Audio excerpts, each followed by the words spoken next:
What's up, guys? It is Sunday, so we're going to jump back on the CD collection. We are on part 98, I believe, still in the M section. We're going to be in the ME portion of the collection through the entirety of this particular video, closing in on 100 videos of these CD collection videos, and that's a bit wild to me. I'm just going to jump into this. First up, we have some brutal death metal out of Arizona. This is Meat Hook with their latest EP entitled Manipulating the Human Form. This was released through Ablated Records. I think this came out last year, maybe 2021. It hasn't been out just too terribly long. This has the debut full length as a bonus on this as well, entitled Infernal Torture. Pretty solid debut album. They have 3 full lengths and this EP released. I think they may have another demo or something out there as well. Their 2019 full length is super solid. I definitely want to get my hands on that latest full length at some point.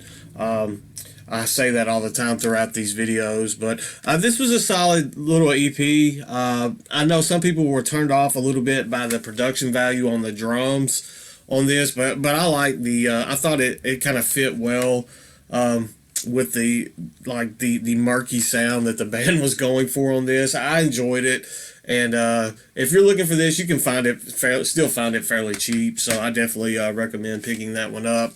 Next up, we have a reissue that Corpse Gristle did. They do these like demo series where they find these 90s death metal demos and EPs and stuff, and re-release them. This was thrown in as a freebie with another order that I did, which is pretty good because I probably would not have checked this out otherwise, and this was pretty solid. This is Meatus with their 517 demo. Pretty good. This has Wayne from he spent some time in Devourment as well. He passed away in 2007, but he's on the vocals on this. It has a little in memorial type thing on the inside. It says Eric Kelly currently on an extended vacation. So I'm wondering if he's locked up or something when this came out. Pretty good brutal death metal. It leans towards that brutal side of things. Gets a little grindy as well. Very solid little demo here. I did enjoy this quite a bit, so I'm glad it got thrown in as that freebie because I probably would not have checked it out had it not come in that. So I am thankful for that. Next up, we have a heavy dose of some 90s and early 2000s death metal in this portion of the collection. This is a band called Medium with their only full length that came out entitled Blinder. At the time that this came out, I wasn't super huge on this. I revisited it not too terribly long ago. It's been a while, but when I revisited it, I enjoyed it much more than I did initially listening to this back in the day. So I went ahead and snagged myself a copy. I believe this band is out of Cuba. I could be wrong, but that's where my brain is telling me they're from. This was the only full length I believe that they ever put out, but it definitely has that early 2000s. I think this came out in actually 2000 or 2001. It has that definite feel, that dated feel, nostalgic feel of that late 90s, early 2000s death metal going on. I enjoyed this, and I like it a lot more now than I did upon my initial reaction to it. I wasn't into it, but now I do like it. Sorry, guys, my throat's been sore, and my voice may try to go in and out throughout this video, but we're going to try to suffer through this. Next up, killer black and death metal release. This is a band out of Italy, I believe. This is Mephitic with Woes of Mortal Devotion. This is the only full length that they put out so far. It hasn't been out just too terribly long. I don't see a date on it, but I think it came out maybe 2020, somewhere along in those lines. I know it hasn't been out just too terribly long. Released through Nuclear War Now Records. Very solid. Black and Death, very kind of dark themed. The majority of the songs are focused on the topic of death, but I enjoyed it. It's pretty brutal at times as well. So solid release there. If you haven't checked out Mephitic, I definitely recommend that you do so with that one. Next up, we have some Megadeth. I have to sadly admit that I am missing the first three full lengths from Megadeth. I just recently started grabbing some stuff from them and putting it back into the collection. I say recently, but time flies. We'll get to the one that kind of rekindled me picking this stuff up. All of my Megadeth CDs were in that binder that I talk about sometimes that was stolen several years ago, and I just never really went out to start picking them back up. I have this Rust in Peace. This is the remaster or reissue from I think 2003 maybe. I know this one has been out for a little bit. It has some bonus tracks on this one as well that is pretty neat, like some from the demos and that type stuff. I enjoy some Megadeth. It's not my favorite thrash band of all time, but I do enjoy some Megadeth. I mean, Dave, he can be a bit of a buffoon, but as far as the music goes, there I do appreciate myself some Megadeth. At some point, I will pick up those. I'll kind of have a itching for those first three full lengths and pick them up, but there is a big gap in even the ones that I own. Next up, I have Countdown to Extinction. This was the BMG Direct. I actually purchased this from Born Dead Collection a little while ago, and I started laughing when I saw it was the BMG Direct. So I was wondering if someone did this for those catalogs that they used to have, the club catalogs where you would get so many CDs for a penny, and if you made the obligation to purchase more, I think it was like Columbia House or something. I wonder if BMG, if the ones that were in this club, it says Club Edition. I wonder if someone got this for a penny and then never fulfilled their portion of the agreement there. Next up, this was the album that kind of got me back into listening to some Megadeth. As I said, there's a huge gap in their discography now from stuff that I picked up. Actually, remember Marty Worm talking this album up at one point, and I was it was either a Family Dollar or a Dollar General, and I saw this. It was back in 2016 now. I saw this on the shelf in there for like $5, so I was like, you know what? I'm gonna Marty talk this one up. I've heard some good things about this one. I'm going to listen to it, and it ranks up there with one of my favorite Megadeth releases. This is Dystopia, and this is a phenomenal release. So thank you to Marty for talking this one up. Thank you for I think it was Dollar General for having this on the shelf. It kind of blew my mind that they even had this for sale, because you don't even think about them selling CDs, and then just seeing this sitting on that shelf, I had to get my hands on it, and I'm glad I picked it up because it is phenomenal. And then I picked up their newest release. This is The Sick, The Dying, and The Dead. I haven't spent a ton of time with it. I do enjoy it. What I've listened to, I just picked up quite a few CDs all at the same time, and I've been getting a lot of stuff in the mail as of late, so this one kind of took a back seat to some of the other stuff that I've had coming in. But from what I've heard on it, I've listened to it a couple times through already, and it is pretty solid, so I will give it that. There we go. Next up, we have some Indonesian brutal death metal. This is the debut full length from Megalithic Headhunter. It's in this neat little. They went all out on the packaging on this one. This one is entitled Nirleka. Probably butchered that. Show you guys the kind of O card, the slip case there, and then I actually have a shirt with this artwork on it. I enjoyed that enough to go on and pull the trigger and get the shirt when they had it on Force Fed merch. I don't think the Force Fed merch site is up anymore, unfortunately, but they had this on there. It was pretty cheap, and they had a sale. And I saw that shirt with that artwork, and I had to grab that as well. But a pretty solid debut album here. It is a 2-disc that was numbered. This is number 38 out of 500. So you know it's been out for a little bit when they're pressing 500 copies. I can't get the other disc to show. I'm not going to sit here and fight with it throughout the video. I don't even remember what's on that second disc. I'm thinking it's a DVD or something that's on that second one. But yeah, pretty solid debut album there from Megalithic Headhunter. Next up, we have another debut album. This is Melancholy Pessimism with their first full-length entitled Recompense to Saints. This was thrown in as a freebie in an order that I did through Transcending Records. I know that that's a label that's kind of fallen out of favor with some people, but this was thrown in as a freebie in one of the orders that I did there. And it's pretty solid death metal out of, I believe they're out of Czechia. Show you that front again. I know I'm kind of fighting the glare.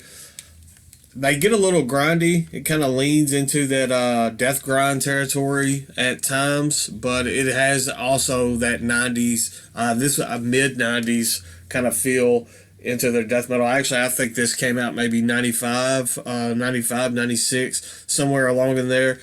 Pretty good. This is unfortunately the only release that I own from Melancholy Pessimism, but at some point I would at least try to bring in some of their other earlier full lengths. They released quite a bit of material. I definitely want that sophomore album, maybe the third one as well. Next up, I believe this band is out of the Netherlands. This is Melisend with their 2005 demo. This is some death doom metal. Pretty good. It gets a bit melodic at times, but pretty solid demo here. Unfortunately, this band split up shortly after releasing this, which is unfortunate because I would have liked to have heard some more and where they kind of progressed from this, but this demo is very solid on its own. Sticking with the Netherlands, we have some black metal. This is Memorial with Enter My Megatron. I believe this band's out of the Netherlands. Now that I said it, it kind of feels like I might be wrong on that, but it doesn't really matter. Pretty good. This is the only full length that this band ever released. I've had this in my possession for years and years and years now, and I remember when Metalhead Box was fairly early in their tenure, a lot of people got this in one of those early Metalhead boxes. I did not get it in that box, but I remember seeing it. I was like, hey, that's a pretty solid black metal album. I've had that for a minute, so yeah, I don't know where I was going with that, but yeah, pretty decent slab of black metal there. Next up, this is one that I purchased based on the hype. I blind bought this. It was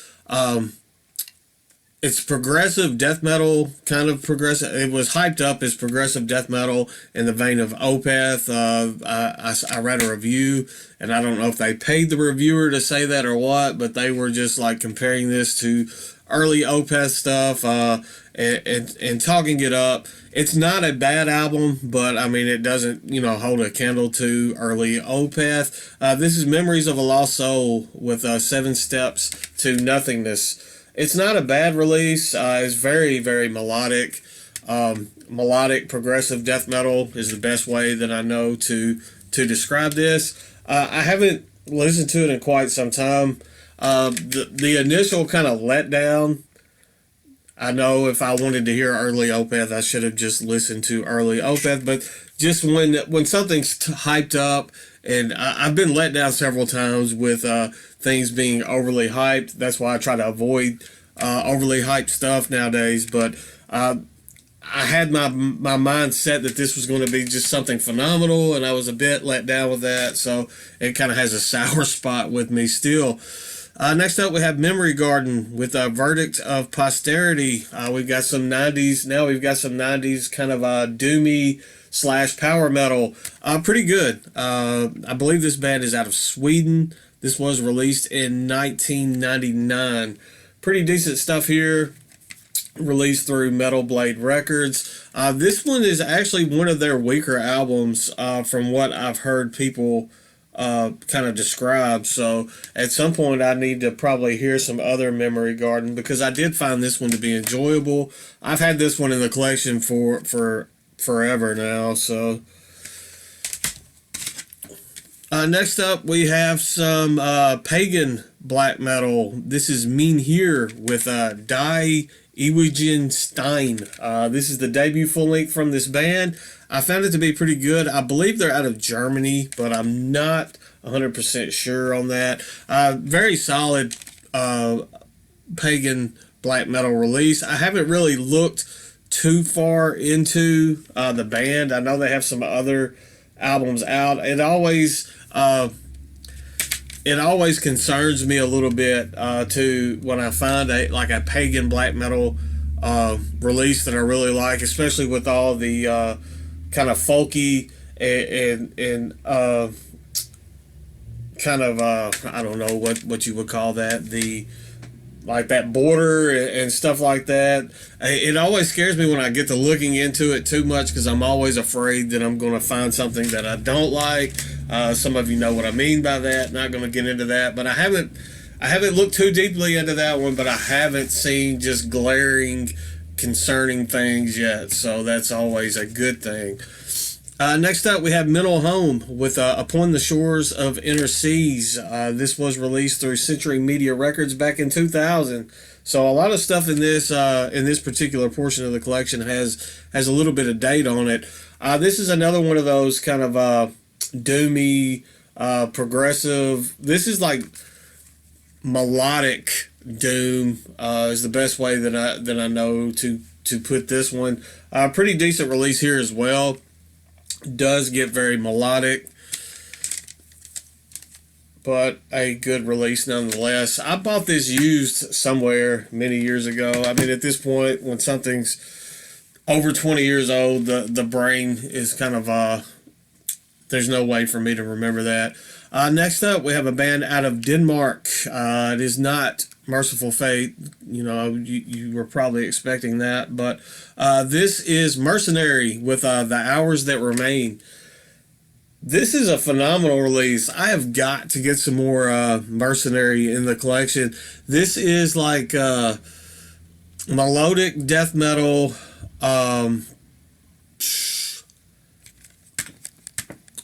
Man, I blanked out completely there. It's like progressive power metal, melodic death metal. I can't put into words. Just it's hard to pigeonhole this down into a certain particular genre. It has a lot of elements going on here, but they're able to circumnavigate those different genres so well. And I haven't listened to this album in quite some time. I think I'm going to set it off to the side and give it another spin. I'll probably start adding some of their material into the want list on Discogs and stuff now, just because I haven't thought about that release in a while. And looking at it now, I definitely want to re-listen to it. And now we can talk about some Merciful Fate. I am missing quite a bit of there goes my voice. We may have to cut this one off and do it in two parts. Let me try this again. Merciful Fate. I am missing a huge chunk of their discography. First up, we have In the Shadows. Probably my favorite of their releases. I'm trying to make it through, guys, I promise. This one's got Egypt, The Bell Witch. You get to looking through like Merciful Fate song titles, and you will see how much influence they had over heavy metal and other bands and stuff, because you see so many of their song titles that other bands have used as their names and stuff. So, or album titles and everything else. It really puts into perspective how influential King Diamond and Merciful Fate really are. I have the follow-up to In the Shadows. This one is Time. All of these got a little bit cracked. The cases are just cracked enough that I don't want to change them out and get rid of the case, but all of them have just some like hairline little case fractures going on it from when I moved. I guess the box that these were in got handled a little roughly. Next up, we have Dead Again. When I hear Dead Again, the brain wants to go to Type O Negative, but this is the Merciful Fate album. For these to be some 90s releases, they're in still very good shape. Next up, I have this was actually probably my introduction to Merciful Fate way back in the day. This one came out in 1999. As far as listening to Merciful Fate, this was probably my introduction. I remember picking this up in high school. This is Merciful Fate with 9.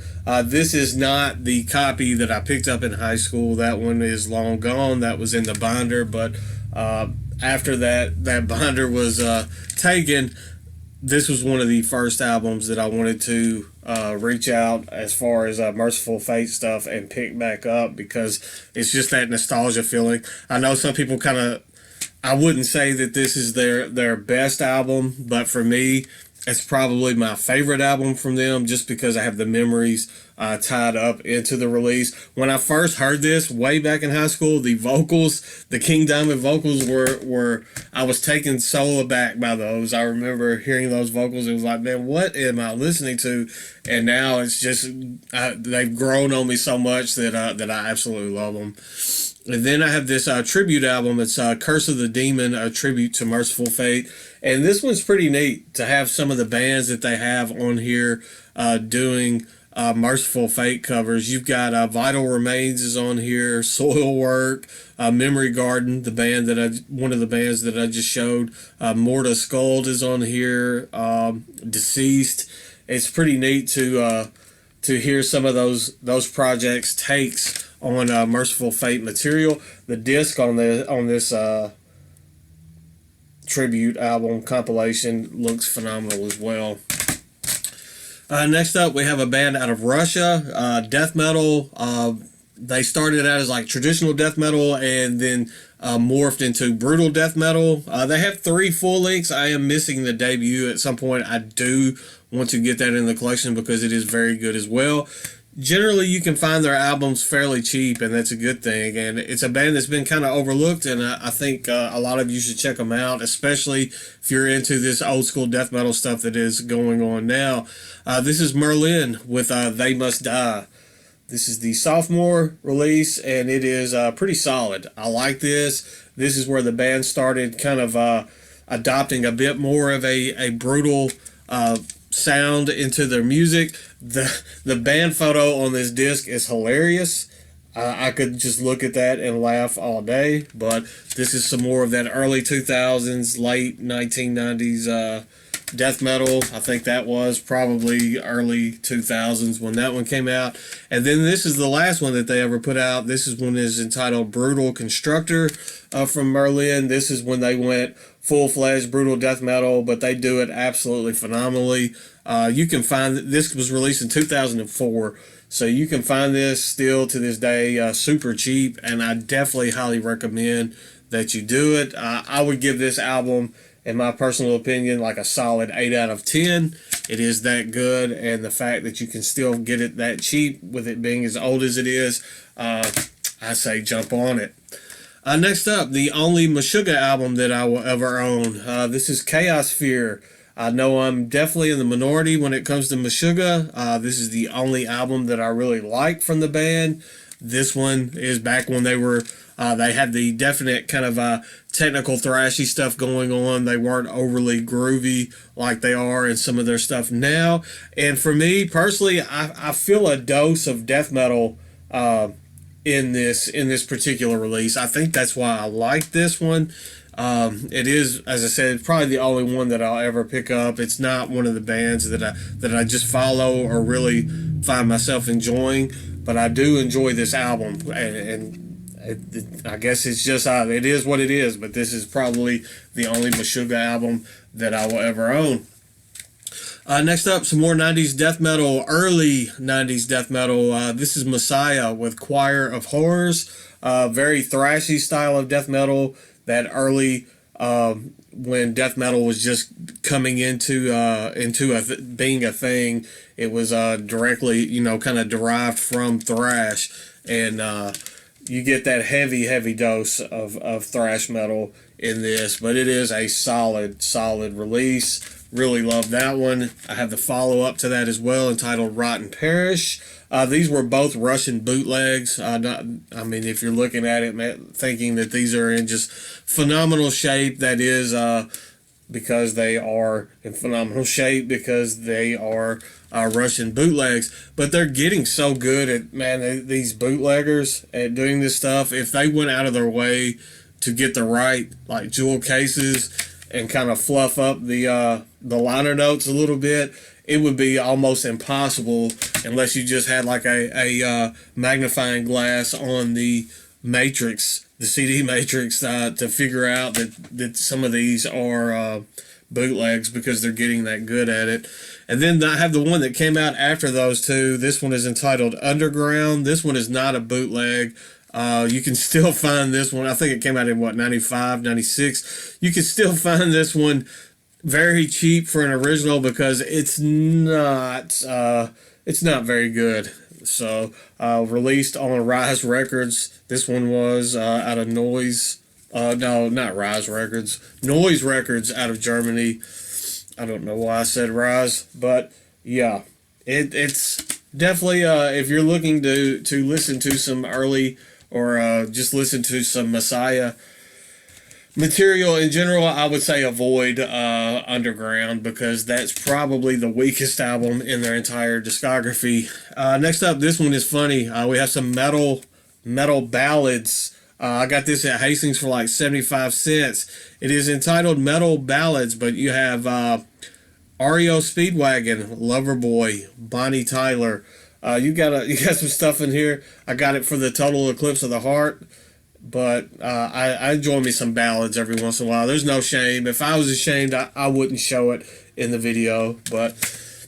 And then the last one for this particular episode of the CD collection is some Metal Church. This was actually probably the last CD that I ever purchased from Best Buy, because I'm pretty positive they don't even sell music anymore. I haven't been in Best Buy in quite some time. I know I'm pretty, almost like 99.9% positive they don't sell CDs anymore. But I picked this one up. I walked in there. They didn't have very much to choose from. This came out probably 2016, so it's been quite some time ago now. But this one is just entitled 11. It is the 11th album from Metal Church, I'm assuming. But I had to buy something. I was in there, and I was like, there's a metal section here. I want to try. It was still a new release at the time, and it was just sitting up on the top part of the shelf. I pretty much owned everything else that they had available in their metal section, so I'd heard some good things about this release from Metal Church, and I got it in. It's a pretty good album. So that one will always have like that little part where this was the last metal CD that I purchased from Best Buy. So that's all for this particular episode. We'll be back next week for number 99, and we're closing in on 100. So thank you guys for watching. I hope you have a good week. I have some things in the works that I'm planning on doing for the future. I think some of it will be kind of funny, having a little fun with the channel, and you guys will enjoy it. But that's all I've got for today. Stay classy, stay metal, and I will see you guys very soon. I promise.